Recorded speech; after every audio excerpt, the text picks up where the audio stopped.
수만 년 동안 인류의 역사에 잠이 부족한 경우는 많지 않았습니다. 본격적인 수면 부족의 시대가 열린 것은 불과 100여 년 전 토마스 에디슨이 전구를 발명하고 난 이후였다고 합니다.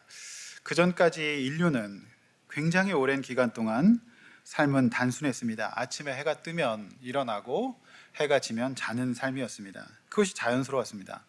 그런데 전구가 발명이 되면서 산업화가 진행되고 사람들은 자연스러운 생활 리듬에서 벗어나서 밤새도록 일하고 돈을 벌고 또 잠을 자지 않고 이런 어떤 생활의 리듬, 이 기본적인 패턴이 깨어지기 시작했습니다. 무엇보다도 2007년에 스티브 잡스가 아이폰을 내놓으면서 스마트폰의 시대가 열리자 전에는 상상할 수 없는 잠들지 않는 세상이 이제 완성이 되었다라고 봅니다. 침대에 누워서도 끊임없이 쏟아지는 정보와 자극을 소비할 수 있게 되면서 우리네는 밤이 되어도 쉬지 못하는 환경에 놓이고 말았습니다. 결과 인류는 극히 짧은 시간에 그 수십만 년 동안 살아왔던 삶의 패턴이 완전히 변하게 되었다라고 하는 것이죠. 근대 이후 세상은 참으로 산전벽해를 이루었지만은 인간의 몸은 변하지 않았습니다. 인류가 잠을 자지 않았을 때는 딱 두 가지였다고 합니다. 첫 번째는 먹거리가 떨어졌을 때, 기근을 맞았을 때, 사냥을 해야 될 때, 이때고, 또 하나는 맹수의 위협과 전쟁, 적들의 위협을 당했을 때, 이때는 잠을 자지 않고 깨어 있을 수밖에 없었다는 겁니다. 그 외에는 전부 다 그렇게 했습니다. 그런데 사람이 잠을 자지 않으면 우리 몸은 깨어 있도록 이제 스트레스를 유지하게 됩니다. 그때 이제 우리 몸에서는 코르티졸이라고 하는 호르몬이 분비가 되는데 이때 우리의 몸은 이제 비상으로 여기면서 마구마구 이제 단 것과 기름진 것을 원하게 됩니다. 그래야만 생존할 수 있기 때문에, 깨어 있을 수 있기 때문에 이제 그런 것이죠. 그런데 이런 것들이 합리적인 생존의 에너지로 잘 쓰임 받았습니다. 과거에는. 그런데 지금은 이 위기 상황이 아닌데도 깨어 있게 되는 겁니다. 그렇게 되면 사람의 몸은 위기 상황이 아닌데도 위기 상황으로 받아들이면서 계속해서 코르티졸을 분비하게 되면서 기름진 초가공 식품에 대한 탐닉으로 이어지게 되면서 이제 우리의 몸이 망가지게 된다라고 하는 것입니다. 제가 드리고 싶은 말씀은 산업화라고 하는 이 거대한 과학의 발달, 이 구조를 우리가 이 속에 살아가고 있기 때문에 우리가 이거를 개인이 스스로 극복하기는 꽤나 어려울 것이다. 지금 우리 전부 다 스마트폰을 사용하고 있고 이 세상 가운데 재미와 자극 가운데 노출이 되어 있기 때문에 우리도 사실 이 거대한 구조를 나 혼자서 스스로 극복하기에는 꽤나 어려울 것입니다. 그러니까 만성 스트레스 상황에 놓이게 된다라고 하는 것이죠. 2000년 전에 니고데모라고 하는 사람이 있었습니다. 이 사람 역시 거대한 세상의 흐름 가운데 직접적인 영향을 받고 있었습니다. 첫 번째는 유대교의 영향이었습니다. 율법이었습니다. 그리고 또 하나는 그리스 로마라고 하는 거대한 문명의 흐름 가운데 한 지식인으로서 살아가면서 그는 나름대로 그 세상 속에서 자신이 진리라고 생각했던 것들, 자신의 세계관, 가치관을 구성하며 살고 있었는데 어느 날 예수의 소문이 들리는 겁니다. 그분의 소문을 듣고 그분께 나왔지만 그는 지금 갈등하고 있습니다.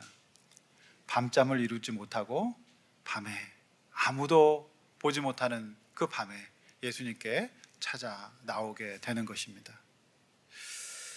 성도 여러분, 제가 왜 이 잠의 문제로 이 설교의 말씀을 시작하냐면 니고데모라고 하는 인물 때문입니다. 깨어있지 못하는, 잠들지 못하는 세상 속을 살아가는 우리가 2000년 전에 또 한 인물 역시 니고데모도 역시 잠들지 못하고 예수님께 밤에 찾아 나왔던 것이죠.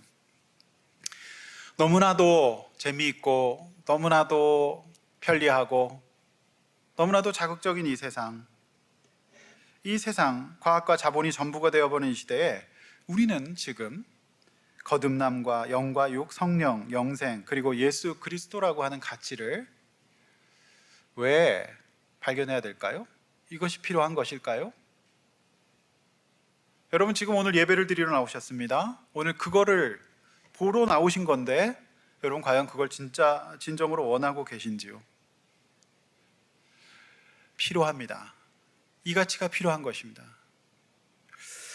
저는 오늘 밤에 찾아온 니고데모라는 제목으로 설교를 준비했는데 이 말씀을 통하여 이 시대의 니고데모와 같이 밤잠을 이루고 있지 못하는 우리 모두가 가장 육적인 시대에 영적인 가르침을 받아서 영육의 균형을 잡을 수 있는 귀한 예배의 시간이 되시기를 주님의 이름으로 축원합니다. 본론입니다. 밤에 예수님을 찾아온 니고데모이죠. 1절에서 4절까지입니다. 자, 오늘 말씀은 그런데로 시작됩니다. 그런데. 자, 이 그런데가 뭘 얘기합니까? 지난주 본문에서 예수님께서 니고데모가 존중하고 있고 전부라고 생각했던 성전을 정결하게 하십니다. 그리고 그 거대한 카르텔을 건드리시죠. 내어 쫓으십니다. 자, 이런 모습을 니고데모도 보았습니다. 들었을 겁니다. 자, 그러던 찰나에 니고데모가 밤에 예수님께 살짝 찾아 나옵니다. 사실 그도 유대교 내부에 문제가 있다는 것을 알았던 것 같아요.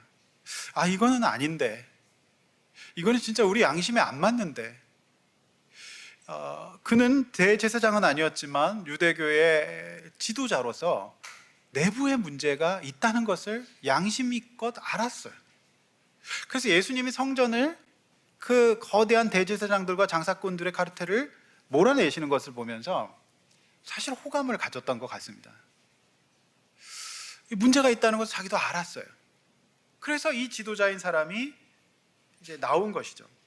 오늘 본문에는 이제 그런데, 그러니까 그럼에도 불구하고 그런 이력이 소개되고 있는데 그의 이력이 뭐라고 되어 있습니까? 1절 말씀을 보면 바리새인 중에서도 유대인의 지도자였다 이렇게 소개하고 있습니다.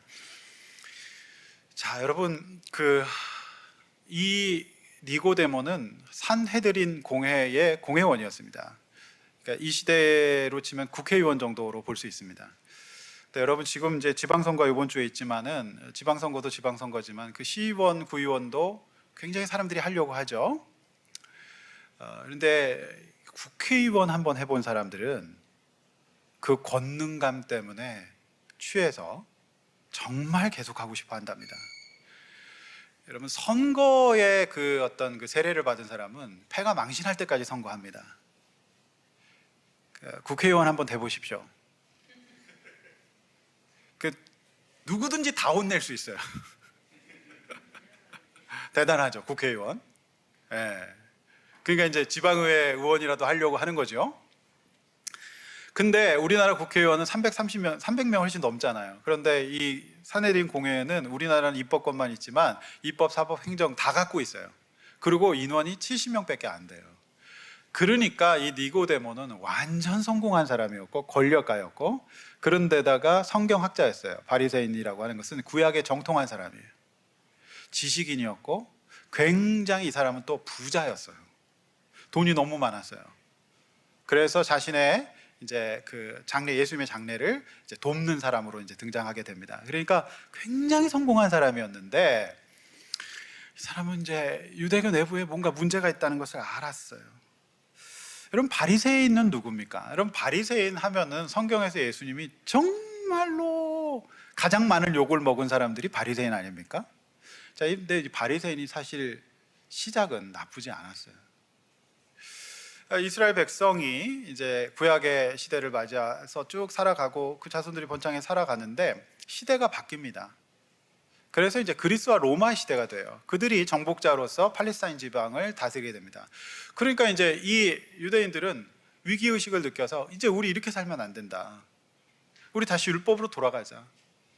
우리 다시 아브라함과 다윗의 신앙으로 돌아가자 해서 철저하게 율법을 준수하고 말씀대로 살자 이런 어떤 일종의 민족주의 개혁운동 그런 방향으로 바리새가 시작된 겁니다. 그래서 사람들은 이분들을 존경했어요. 그러니까 우리나라에 어떻게 보면은 이제 독립운동 같은 거라고 볼 수 있어요. 그래서 사람들이 지지를 꽤나 받았습니다. 그런데 인간은 죄인인지라 이 지배가 오래 가는 거예요. 그러니까 이들이 어떻게 되냐면 이 지배했던 그리스 로마 당국이 회유책을 펼칩니다. 너네 자치권을 인정할 테니까, 너네 기득권을 인정할 테니까 협조하며 살자. 이렇게 되고 그 기간이 길어집니다. 그러니까 이들이 이제 어떻게 되냐면 자신들의 기득권을 지키는 쪽으로 바뀌면서 백성들을 어떻게 하냐면 율법 외에도 한 600개 정도의 규정을 만들어서 너희들은 이걸 지켜야 돼. 그리고 우리는 이거를 지키는 사람이야. 너희들은 우리를 계속 존경해야 돼. 이 방향으로 계속 갑니다. 율법을 지킬 수 없어요. 완전히 지킬 수 없어요. 그래서 바리새라고 하는 뜻이 분리한다는 뜻을 갖고 있거든요. 그러니까 민족을 통합시키고 화해시켜야 되는데 이들이 자꾸 분리하는 거예요. 너는 이래서 안 되고 너는 이래서 안 되고 하면서 굉장히 현실적으로 막 이렇게 열심히 사는 것 같은데 거기서 어떤 구원도 일어나지 않는 겁니다. 분리하는 겁니다. 그래서 예수님께서 이제 우리 4장에서 그 바리새인들이 가장 싫어했던 이방인 여인이었던 사마리아 여인을 만나시고 구원하시죠. 이제 그런 일이 되겠습니다. 처음에 시작은 좋았지만 그들이 율법의 정신, 사랑, 이웃 사랑과 자비와 용서라고 하는 가치를 잊어버린 겁니다.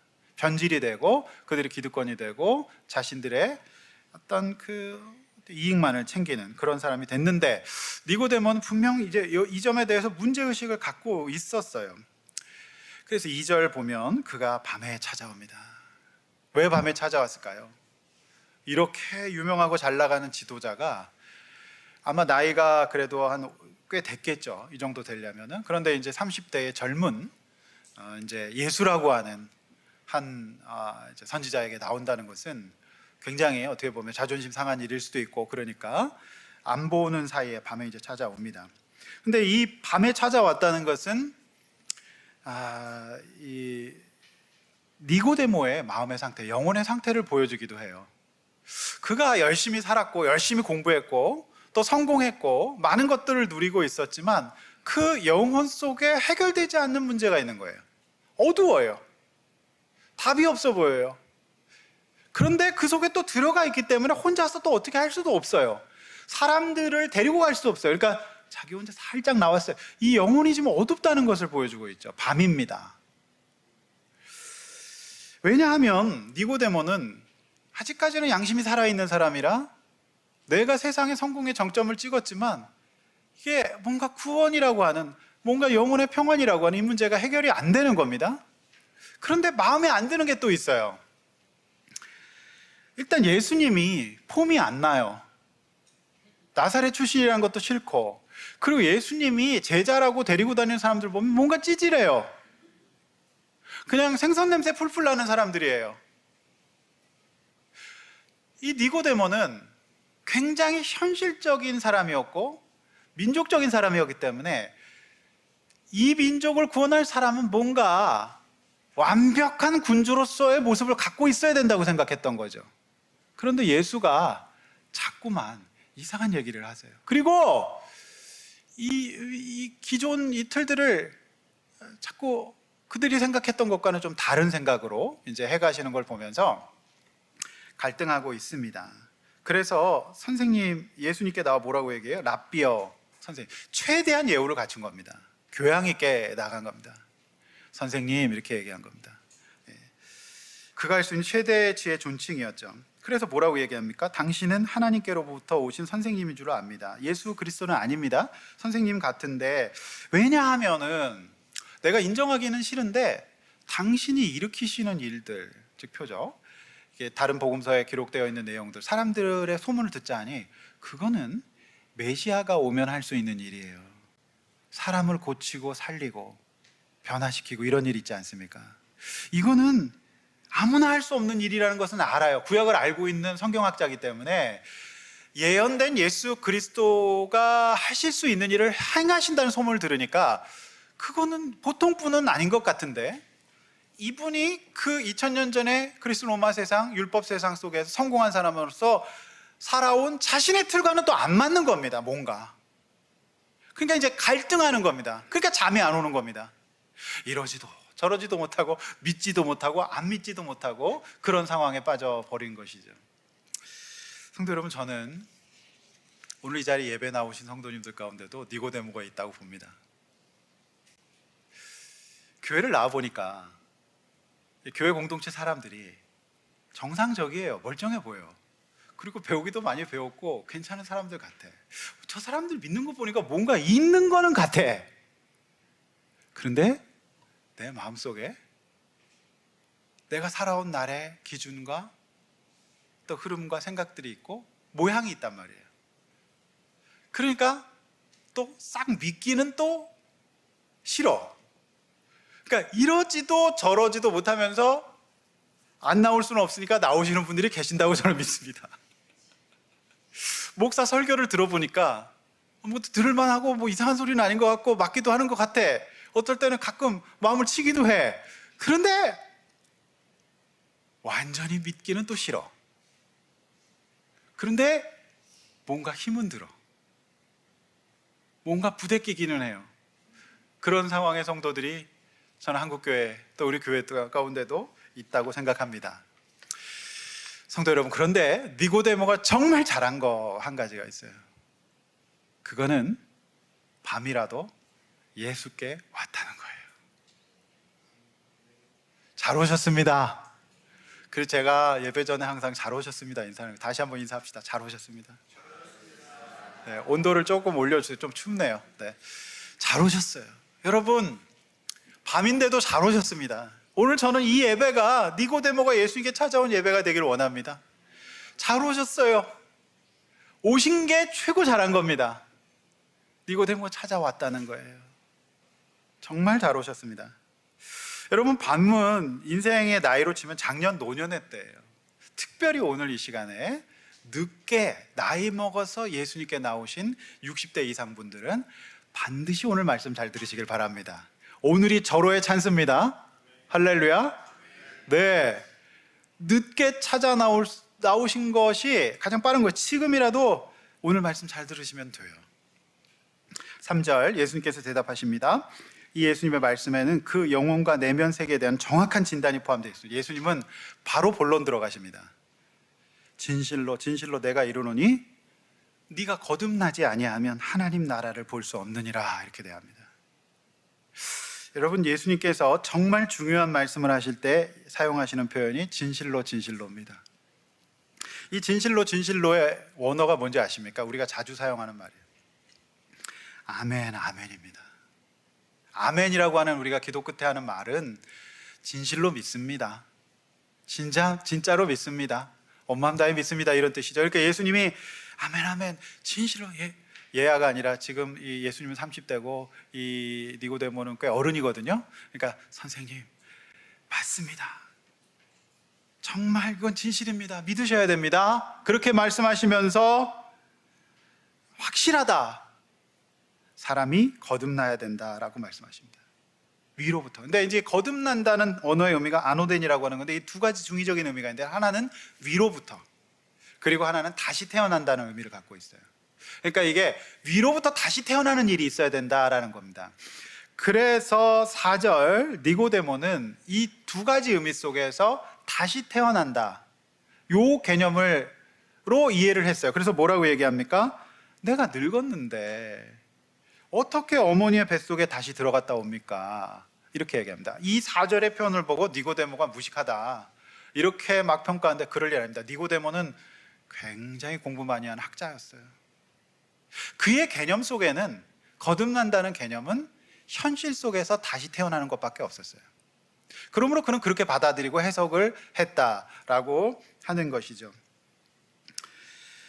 여러분, 니고데모는 그 시대 속에서 굉장히 현실에 집중했던 사람입니다. 무조건 열심히 살아야 되고 율법을 지켜야 되고 따박따박 살아야 되고 약속을 지켜야 되고 이대로 해야만 된다, 그래야만 사람답게 살 수 있다고 생각했던 현실주의자였어요. 율법주의자였죠.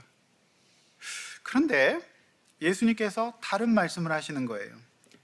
현실의 세계뿐만 아니라 위로부터 내려오는 인생의 대안이 있을 거다.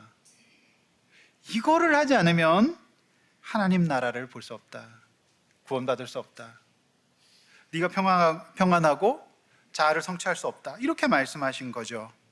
여러분, 누가 위로부터 오셨습니까? 예수 그리스도가, 하나님의 아들 예수 그리스도가 인간의 모습으로 온 거예요. 그분을 통해서 거듭나는 것입니다. 그렇다면 여러분, 거듭난다라는 것이 구체적으로 어떤 의미일까요? 그러면 그러니까 엄마 뱃속에 들어오는 육신적인 개념이 아니라 거듭난다는 게 뭘까요? 거기에 대해서 베드로전서 1장 23절 25절은 굉장히 명확하게 설명해 주고 있습니다. 위로부터 거듭난다는 의미에 대해서 여러분 주보 앞에를 보시면서 읽어보겠습니다. 시작. 너희가 거듭난 것은 썩어질 씨로 된 것이 아니요 썩지 아니할 씨로 된 것이니 살아있고 항상 있는 하나님의 말씀으로 되었느니라. 그러므로 모든 육체는 풀과 같고 그 모든 영광은 풀의 꽃과 같으니 풀은 마르고 꽃은 떨어지되 오직 주의 말씀은 세세토록 있도다 하였으니 너희에게 전한 복음이 곧 이 말씀이니라. 아멘. 여러분 너무 명확하죠? 거듭난다는 게 뭡니까? 우리가 나이가 먹었는데 어떻게 엄마 뱃속에 다시 들어갑니까? 그런 건 불가능합니다. 우리가 위로부터 거듭난다는 말씀의 뜻은 이것입니다. 우리가 어떤 밤에 나이가 많이 먹었건 어리건 우리의 영혼 속에 거듭난다는 것은 썩어질 씨가 아니라 썩지 아니할 씨, 항상 살아있는 말씀을 받는 것이 거듭나는 겁니다. 말씀을 받고 모든 육체가 풀과 같고 모든 영광은 풀의 꽃과 같은, 우리가 이렇게 되면 새 사람 될 거라고 생각했어요. 니고데모는 자신이 공회원이 되고 바리새인이 되고 그 사회 지도자가 되면 나는 내 인생이 완전히 새로워질 거라고 생각했던 겁니다. 아니었습니다. 그의 인생의 본질이 변하지 않았어요. 그래서 예수께서는 아니다, 너가 성공했다고 생각하고 너가 살만하다고 생각하지만 너의 영혼이 어둡지 않니? 너의 삶과 너가 속해 있는 곳의 모습을 보니 이건 아니라는 생각이 너도 들지 않니? 그래서 네가 위로부터 내려오는 하나님의 말씀으로 네 영혼이 새롭게 되고 그것을 믿고 살아가고 그것이 꽃을 피우고 그것이 자라는 것이 거듭나는 것이다 라고 말씀하시는 겁니다. 이게 거듭나는 겁니다. 여러분, 그래서 말씀을 들어야 합니다. 근데 사실 씨를 뿌린다고 금방 열매가 맺지 않죠. 사실상 니고데모는 오늘 이 본문 상황, 3장 상황에서는 중생, 즉 구원을 경험하지 못했다고 봅니다. 변화가 안 됐어요. 여러분, 금방 씨를 뿌렸는데 어떻게 금방 열매 맺겠습니까? 그렇죠?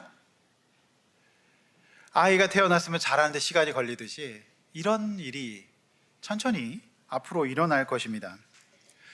제가요, 이 말씀을 보면서 정말 믿어지는 이유는, 제가 어제 20대 때 전도사로 사역했던 교회, 고등부 학생이었던 제자교회 목사의 교회에서 집회를 인도했습니다. 인천에 있는 교회였었는데, 인천의 중형교회였습니다. 근데 이제 제가 그때 20대였어요. 한 25살, 6살 정도 됐을 겁니다. 그때 그 학생이 고등부였어요. 근데 제가 그 아이가 완전 애인 줄 알았는데 저랑 나이 차도 얼마 안 나. 걔가 48살이더라고요. 그렇잖아요. 그러니까 이제 제가 20대 총각전도사였으니까 근데 제 제자는 저가 그렇게 어른처럼 보였대요. 한 7살 정도 어른 막 이렇게 얼마나 그때는 어른처럼 보이잖아요. 그러니까 제가 지난번에 오셨던 우리 선교사님 선생님도 저랑 차이가 얼마 안 나는데 그때 나는 완전 선생님인 것처럼 보였어요. 근데 제가 깜짝 놀랐는데 그 제자가 뭐라고 얘기하는지 아십니까? 목사님, 제가 고등부 때 목사님이 전하셨던 말씀 본문과 예화까지 정확하게 기억한다고 그랬어요. 미안하지만 저는 무슨 말씀을 전했는지 기억이 안 나요. 30년이 넘은 일입니다. 근데 그 아이가 그 말씀을 기억하고 저를 부른 거예요.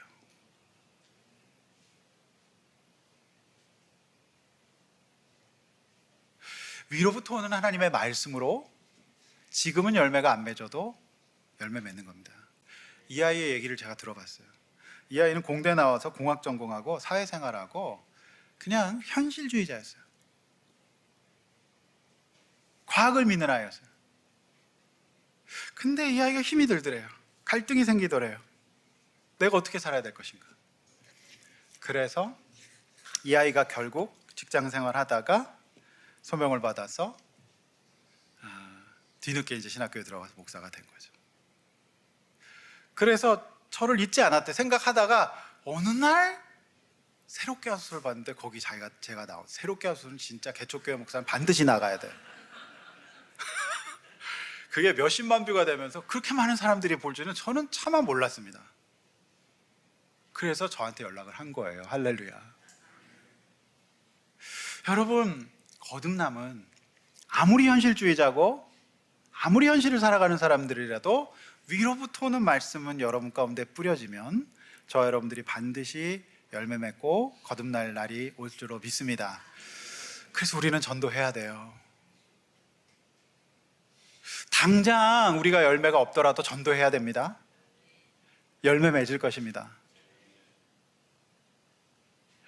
전 정말 깜짝 놀랐어요. 그러므로 교회는, 이 강단에서는 무차별적으로 복음을 선포해야 됩니다. 마구마구 뿌려야 됩니다. 그리고 성도들은 들어두셔야 됩니다. 오늘 특별히 밤 가운데 찾아나오신 성도님들 축복합니다. 들어가라. 그냥 막 뿌리는 거죠. 복음을 막 뿌리는 거예요. 목사는 복음을 뿌리는 겁니다. 언젠가 반드시 열매 맺게 될 줄로 믿습니다. 그게 하나님의 나라예요.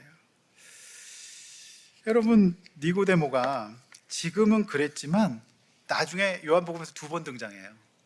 어떻게 된 줄 아십니까? 나중에 예수님 재판할 때 그가 공회원으로서 예수님을 변호해요. 그리고 예수님이 십자가 달려 죽으시고 나서 장례 과정에서 그가 예수님의 장례위원이 됩니다. 무슨 뜻입니까? 열매 맺었다는 뜻이죠. 그날 찾아온 게 너무 잘했던 거예요. 예수의 소문을 듣고 그는 열매 맺게 됐고 변화되게 되었던 것입니다. 두 번째, 물과 성령으로 거듭나야 하는 니고데모 5장 5절에서 8절이죠. 5절. 이때 이 시점에서 말씀을 전혀 못 알아듣고 엉뚱한 대답을 하는 니고데모를 예수님은 포기하지 않으십니다. 5절 한번 읽어볼까요? 시작. 진실로 진실로 내게 이르노니 사람이 물과 성령으로 나지 아니하면 하나님의 나라에 들어갈 수 없느니라. 아멘. 네. 뒤에 에어컨 좀 올려주십시오. 김민성 집사님. 좀 추워하시는 것 같아요, 성도님들이. 예수께서 대답하시되 진실로 진실로 내게 이르노니 사람이 물과 성령으로 나지 않으면 하나님 나라에 들어갈 수가 없다. 자, 여기서 예수님이 또 한 번 진실로 진실로 하십니다. 그러니까 여러분, 참 저는 이 예수님의 태도를 보면서 우리가 믿는 예수님의 인격이 이러신 분이십니다. 전혀 못 알아듣고 사실 이 니고데모의 반응은 사실 지금 찔러보는 거거든요. 확실히 믿겠다가 아니라 선생님 하면서 교양 있게 당하지만은 찔러보고 있어요. 당신 맞습니까? 그리고 예수님께서 말씀을 하셨는데도 그럼 내가 이 나이에 엄마 뱃속에 들어갔다 올까요? 이런 식으로 반응하십니다. 그러면 여러분 같으면 어떻게 했습니까? 짜증 납니까? 안 납니까? 넌 안 되겠다. 집에 가라. 이럴 수도 있죠. 근데 예수님은 또 한 번 진실로. 여러분, 이것이 예수님 앞에서 소명받아서 영혼을 양육하는 모든 제자들의 태도여야 한다고 저는 믿습니다. 네. 저 같은 목사나 또는 상담자나 교육자는 다 이래야 될 겁니다. 여러분, 우리 아이들이 자라면서 얼마나 많은 엉뚱한 질문을 해요. 니고데모 같은 질문 많이 하거든요. 끝이 없죠. 그 질문 대답해 주다 보면 나중에 이제 꿀밤 때리게 되는데, 그러지 마시고 진실로 대하십시오. 네. 그래서 예수님께서 다시 한번 말씀하세요. 사람이 물과 성령으로 거듭나지 아니하면 하나님 나라 갈 수 없다. 사실 그 예수님의 교육 방법은 굉장히 교육공학적인데 상대가 아는 내용으로 말씀하십니다. 여러분, 이 말씀이 니고데모가 모르는 말씀이 아니에요. 왠지 아십니까? 유대인들, 특별히 바리새인들은 다 알고 있는 말씀이었습니다. 에스겔 36장 25절 26절 이 말씀 다 함께 주보 앞에 보면서 읽습니다. 시작.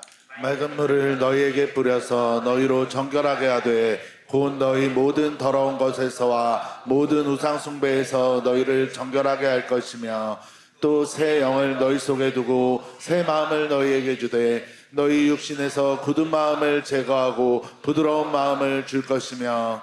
네, 이거 유대인들 다 알고 있어요. 그래서 예수님이 니고데모가 알고 있는 말씀으로 말씀하신 겁니다.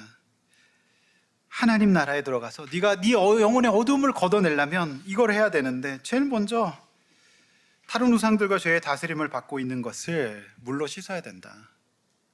회개해야 된다. 너는 네가 율법을 쫓았고 괭시 현실주의자로 살았고 그렇지 않은 사람들을 판단했고 그리고 거기서 반사적으로 나에게 오는 존경심을 취하며 살았어요. 높은 자리에서 대접받고 그 공회원으로서 떵떵거리며 살았어요.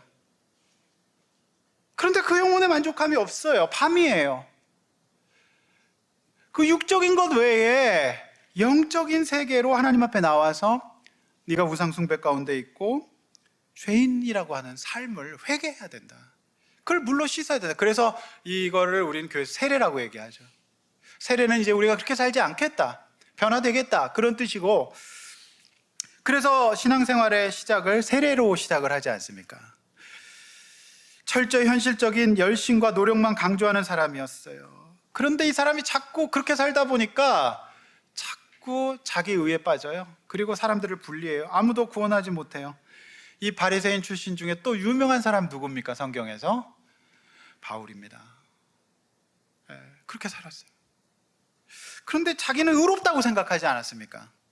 여러분, 6절 말씀 중요합니다. 육으로 난 것은 육이요 영으로 난 것은 영이다.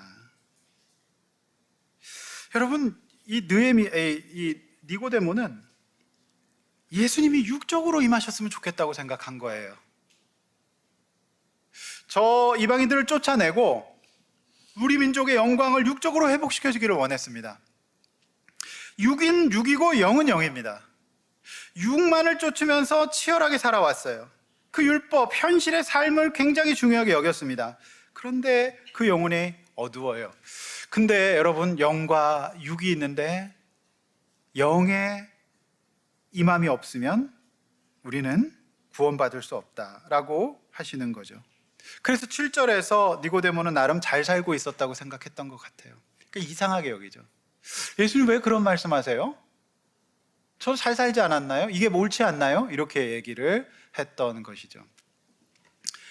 성도 여러분, 영과 육이 있는 존재가 우리입니다. 그래서 육도 중요합니다.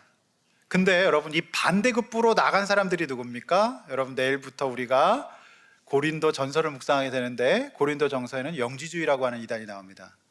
그러니까 육은 아무 필요가 없다, 사회생활 할 필요도 없고 결혼생활 할 필요도 없고 그냥 막 살다, 주님 다시 오실 거야, 종말론에 대한 오해 때문에 영적으로 완전히 치우쳐버린 사람들이 바로 영지주의 이단이 되겠습니다. 영과 육의 조화와 균형이 필요한데 지금 이 바리새인 니고데모는 완전히 현실 삶의 율법, 열심히 사는 것, 여기에 치우쳐 있다 보니까 구원을 잊어버렸다. 영과 육의 조화가 필요하다, 이 얘기입니다. 성도 여러분, 여러분은 제가 아까 이제 서론에서 말씀드렸듯이 이 세상은 철저하게 육적인 세상입니다. 물질의 세상이고 영을 무시하는 세상이죠. 그렇다 보니까 사람들이 어떻게 됩니까? 점점 더 영혼이 어두워지고 있지요. 저는 나름 공부 많이 하신 분들, 성공한 분들, 유명한 분들도 많이 만나보았습니다. 제가 잡지사 편집장 할 때 유명한 연예인들도 많이 만나봤습니다. 그런데 제가 또 상담 공부하고 상담을 하고 사회활동과 봉사활동도 해보면서 느끼는 것은 제가 본 사람들의 영혼이 어둡다라고 하는 거예요. 밤이에요. 여러분, 2000년 전에 바리새파가 있었다면 여러분, 우리 근대를 맞이한 산업화가 되면서 이 세상을 완전히 장악하고 지배했던 이론이 있습니다. 뭡니까? 사람들은 이 시대에 결정적인 영향을 미친 두 사상가를 뽑는다면 두 사람 뽑는데, 하나는 한 분은 마르크스고 한 분은 프로이드입니다. 산업화가 진행이 되면서 자본가들이 배를 불리고 노동자들은 계속 힘들어요. 그러니까 이게 잘못됐다, 이걸 보면서 이분이 읽으면 안 되는데 안 읽은 사람이 없다는 책 자본론에 보면은 그 내용이 뭡니까? 이 세상이 유토피아가 오고 잘 사는 정말 좋은 세상이 오려면 물질의 소유와 분배를 국가에서 해야 되고 이 문제를 통제해야만 진짜 사람들이 행복하고 바른 세상이 될 것이다라고 믿었어요. 그래서 여러분, 그 시대가 열리면서 전 세계가 완전히 뒤집어집니다. 완전히 많은 사람들이 그 이론에 빠져요. 그래, 이게 이 분배 문제가 잘 돼야 된다, 그런 생각을 갖죠. 그래서 여러분, 해방 맞고요, 우리나라 40년대 30년대 공부 좀 한 모든 지식인들은 전부 다 좌익이었어요. 그 이론이 너무 매력적이거든요. 그래서 사람들이 거기에 빠져갑니다. 그래서 전 세계가 전부 한 반 정도가 넘어갑니다. 그래서 그들이 한 일이 뭡니까? 영적인 가치, 그렇죠? 종교, 이런 거를 박멸하죠. 그래서 북한에 공산 정권이 들어오면서 교회가 완전히 사라집니다. 여러분, 그래서 사람들은 그걸 믿고 냉전이 시작되면서 막 이제 싸우게 돼요. 세계대전이 일어나고 난리가 나는데, 결국 이 실험은, 이 분배가 중요하고 물질이 전부다라고 하는 이 실험은 러시아가 망하면서 최종적으로 실패합니다. 그렇지 않습니까? 거기에 구원이 없다는 것을 역사가 증명했어요. 그러면 반대로 자본주의는 어떻습니까? 여기에 눌려 있다 보니까 마음껏 사람들이 소유하게 하고 마음껏 사람들이 더 누리게 해야 된다는 이 자본주의가 지금 이 세상을 지배하고 있어요. 그럼 어떻습니까? 사실상 거기에 영적인 것이 없는 건 똑같아요. 이건 분배였고 이거는 소유였어요. 자, 그렇게 치우치다 보니까 사람들의 영혼이 어떻습니까? 본질은 똑같다, 어둡다라고 하는 것이죠. 예수님은 이 시대에도 복음이 필요하다라고 말씀하시고 저와 여러분들에게도 지금 동일하게 말씀하십니다. 영과 육이 있는데 위로부터 오는 영의 공급과 거듭남을 경험하지 못하는 사람은 그 영혼이 밤일 수밖에 없다. 그것이 바로 우리 사람이고 하나님의 형상으로 지은 사람이다. 이것을 지금 말씀하고 계시는 겁니다. 성도 여러분, 이 좋은 세상에, 이 육적인 세상에, 이 자본주의 시대에 우리는 왜 예수를 믿습니까? 우리는 영과 육을 가진 하나님의 형상으로 지음받은 사람들이기 때문에 그런 것입니다. 우리 주님 앞에 나아가십시다. 복음이 필요합니다. 여러분, 이 사실을 받아들이시기를 바랍니다. 에스겔서 36장 말씀처럼 굳은 마음 아닌 부드럽고 따뜻하고 충만한 마음, 성령님을 우리 주님 보내셨습니다. 위로부터 그분이 오셨고 삼위일체 하나님, 성부, 성자, 성령 하나님이 오셨습니다. 그래서 예수님은 오셔서 십자가에 죽으시고 부활하신 다음에 저와 여러분들에게 성령님을 보내신 겁니다. 그 은혜를 우리가 누려야 합니다. 치우치지 않아야 합니다. 육도 중요합니다. 먹고 살아야 합니다. 동시에 우리는 이 두 가치가 부딪혔을 때 반드시 하나님 앞에서 영적인 존재로 거듭남, 성령의 도움, 이것을 받아야 할 줄로 믿습니다. 여러분, 오늘 우리가 그것을 기대하고 나아가야 하는 것이죠. 그래서 우리 8절 한번 읽어볼까요? 8절 시작. 임의로 불매 내가 그 소리는 들어도 어디서 와서 어디로 가는지 알지 못하나니 성령으로 난 사람도 다 그러하니라. 네, 이 7절에서 이 니고데모, 그런 세상이 있어요? 그게 있어요? 그게 답일까요? 하면서 놀라요. 잘 못 받아들이니까 예수님께서 하나의 물리 법칙, 예수님께서 예를 들어 설명하십니다. 니고데모 씨, 바람 알죠? 바람이 존재한다는 걸 인정하죠? 예수님의 교육 방법은 참 놀라요.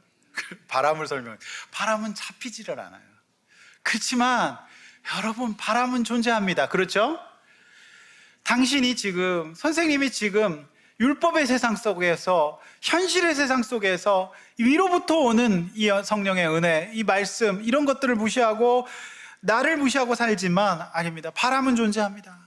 그래서 바람이 부는데 어디서부터 와서 어디로 가는지 못하지만 바람이 존재하는 건 분명하지 않습니까? 그렇게 예수님께서 설명합니다. 맞지 않습니까? 여러분이 바람이 없으면 비행기가 못 뜹니다. 양력이 있어야 뜨거든요. 저는 이게 너무너무 이 말씀이 마음에 와닿아요. 예수님께서 못 알아들으시니까 바람으로 설명하신다. 여러분, 제가 어제 오전 9시 반부터 집회였기 때문에 인천이 차가 막힐까 봐 일찍 일어나서 나갔어요. 8시나 7시 정도에 나갔습니다. 그런데 아침에 이제 배가 고프잖아요. 그래가지고 이제 영동고속도로를 타고 가다가 안산 휴게소에 들어갔어요. 그래서 이제 아침으로 이제 순두부찌개를 하나 시켰어요. 그래서 이제 순두부찌개를 딱 받았습니다. 근데 제가 어제 이 집회가 있기 때문에 설교를 금요일 날 완성을 해놨거든요. 그래서 이 말씀을 쭉 제가 그래, 성령님 계신다, 이 말씀을 딱 생각하면서 이제 제가 가면서 찬양을 들었어요. 찬양을 들었는데 어떤 찬양을 들었냐면 순두부찌개 딱 시켜놓고 귀에다가 꽂고 있었는데 이어폰은 이런 찬양이었어요. 허무한 시절 지낼 때, 깊은 한숨 내쉴 때, 이런 풍경 보시며 탄식하는 분인데 그와 같이 너희를 버려두지 않으니 억눌린 자, 갇힌 자, 자유함이 없는 자, 주의 영이 계신 곳에 참 자유가 있다네. 진리의 영이신 성령이 오셨네. 성령이 오셨네. 내 주에 보내신 성령이 오셨네. 우리 인생 가운데 친히 찾아오셔서 그 나라 꿈꾸게 하시네. 제가 설교를 마무리해 놓고 말씀을 전하러 가는 길에 이 찬양을 들었어요. 에?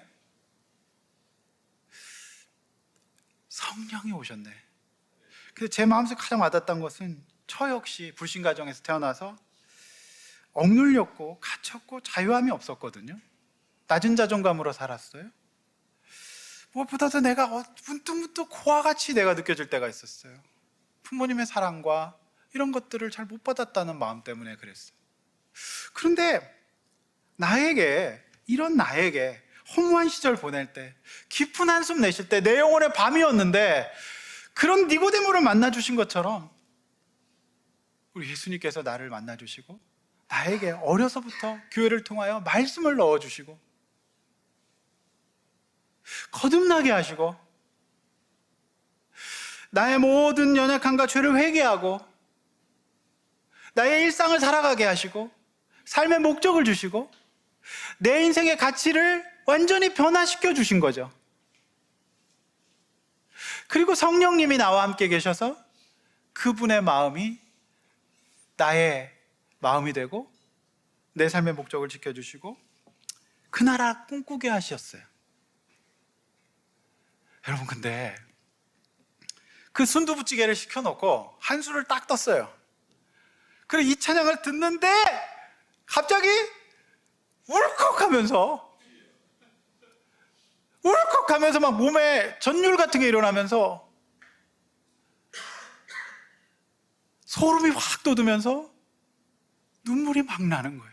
근데 내 앞에 어떤 아저씨가 앉아 있는데 순두부찌개 시켜놓고 이러다가 막 너무 이상하잖아요. 그래서 내가 다행히 그때 선글라스에서 얼른 선글라스 썼어요. 근데 눈물이 계속 나오면서 너무 감사한 거야. 내가 어제 이 설교를 마무리해놓고 바람처럼 안산 휴게소에서 순두부의 성령 충만이 너무 감사한 거예요. 너무. 그리고 내가 밑에서부터 올라오는 충만함으로 내 영혼이 만족한 거예요. 오래전에 방황하던 나에게 나를 부르셔서 나에게 거듭난 말씀을 누군가 넣어줬고, 그리고 나도 그거 붙잡고 말씀을 뿌렸더니 30년 만에, 여러분, 제가요 먹는 거 진짜 좋아합니다. 저는요 어렸을 때부터 밥을 먹을 때 허리띠를 안 푼 적이 없어요. 나는 밥은 허리띠를 풀고 먹어야 되고, 그 다음에 저는 공깃밥이라는 것을 결혼하고 처음 알았습니다. 저는 항상 냉면 그릇이었어요. 저는 먹는 게 너무 좋아요. 너무 좋고 맛있는데, 제가 그동안 롯데호텔 뷔페도 먹어봤고 전 세계의 맛있는 산해진미 다 먹어봤습니다. 제가 안 먹어본 게 없어요. 똥냥꿍도 먹어보고 다 먹어봤어요.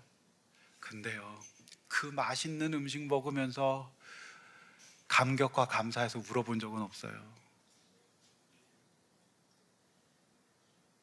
순두부 먹으면서 10,000원짜리 김치 순두부 휴게소 별로 맛도 없어요. 근데 그거 먹으면서 내가 울 수 있고 감격하고 너무 충만한 것은 내 주에 보내신 성령님이에요. 새 마음이에요. 만약에 제가 육을 추구하고 여러분들이 만약에 이 자본주의 세상에서 철저하게 영적인 가치를 무시하는 세상 속에 살면 반드시 어둠이 없고 거기서 만족함이 없습니다. 더 자극을 추구하고 더 깊은 곳으로 나락으로 떨어질 뿐입니다. 우리를 살리는 길은 이 물질적인 세상 가운데에서 성령의 은혜입니다. 위로부터 내려오신 은혜입니다. 할렐루야. 제가 50평생에 순두부 먹다가 성령 충만은 처음 경험해 봤습니다. 그런데 제가 말씀을 준비하고 묵상하면서 저도 회개했죠. 물로 씻었죠. 그리고 내가 오늘 앞으로 어떻게 살아야 될 것인가 고민하고 말씀이 충만한 상태에서 이 찬양이 저에게 고백이 되잖아요. 그러면서 제가 바람과 같은 성령님을 안산축에서 1층 순두부 식당에서 받았습니다. 할렐루야. 어제 집회가 어땠을 것 같습니까? 9시 반부터 12시 반까지 3시간짜리 집회였어요. 교사 60명 놔두고 교사 부흥이었어요. 말할 것도 없죠. 집회는 끝났어요. 그 교회는 참 희한해. 어떻게 토요일 오전 9시 반에서 12시 반까지 집회를 하는지. 근데 제 제자가 연락 왔어요. 목사님, 교사들이 너무 많이 은혜 받았다. 뭐 때문에? 니고데모의 학식과 지혜로 천만의 말씀. 여러분, 강사가 순두부 먹다가 성령 충만 경험하고 거기 갔는데 은혜가 되겠습니까? 안 되겠습니까? 난 진짜 처음 경험해봤네요. 순두부 성령 충만? 딱 떴는데 그때 울컥하면서 그와 같이 너희를, 하나님이 이런 나를 씻어주시고 구원해주시고 나와 함께 계시고 내가 어떻게 해? 그래서 돌아가신 옥하는 목사님이 어떤 후배가 찾아가서, 목사님 목회하면서 뭐가 제일 기쁘셨어요? 목사님 한국교회 유명한 분이고 그렇게 큰 교회를 이루시고 그렇게 존경받는 분이 됐는데 뭐가 제일 기쁘세요? 그랬더니 이분이 이렇게 대답하더랍니다. 유명해지고 교회가 부흥되고 그것 때문이 아니라 내가 정말 감사한 것은 나 같은 죄인 구원하시고 이 영광스러운 복음을 전할 수 있게 하신 것이 가장 기쁘고 감사하다 그랬답니다. 여러분, 이 세상에 즐거움이 있습니다. 근데 그것이 성령께서 주시는, 위로부터 오시는 우리 영혼의 만족함과 뿌듯함과 전율과 충만함과 어떻게 비길 수 있습니까? 저 맛있는 것도 많이 먹었고 누릴 것도 많이 누렸고 이룰 것도 이뤘어요. 여러분, 그것이 절대로 어제의 충만함을 주지 못해요. 오늘 이 자리에 오랜만에 방 가운데 나오신 성도님들 계시면 여러분, 예수 믿으십시오. 하나님 살아계십니다. 복음 앞으로 나오십시오. 성령 앞으로 나오십시오. 그거 여러분 인정하지 않아요. 지금 니고데모는 인정 안 한단 말이에요. 찔러보고 있어요. 갈등하고 있어요. 자기 마음에 안 드는 거예요. 그런데 오늘 예수님 찾아오십니다. 그리고 그를 포기하지 않으세요. 진실로 대합니다. 성도 여러분, 진실로 여러분에게 권해드립니다. 예수 믿읍시다. 그렇다고 육적이 중요한 게 아닌 게 아니에요. 육적도 중요해요. 그런데 이 결정의 순간에 반드시 우리는 우선순위를 위로부터 오는 은혜와 구원, 영적인 것에 잡으셔야 합니다. 그러면 육적인 것이 부족해도 살아갈 수 있을 줄로 믿습니다. 산의 진미를 먹고 감동하는 게 아니라 하찮은 순두부찌개 하나 먹고서도 울 수 있고 기뻐하고 삶 자체가 영광스럽게 될 수 있는 것이 구원의 은혜인 줄로 믿습니다. 저는 성령을 믿습니다. 니고데모는 그게 없었던 거예요. 저는 세상 사람들이 성공한 사람들 봤습니다.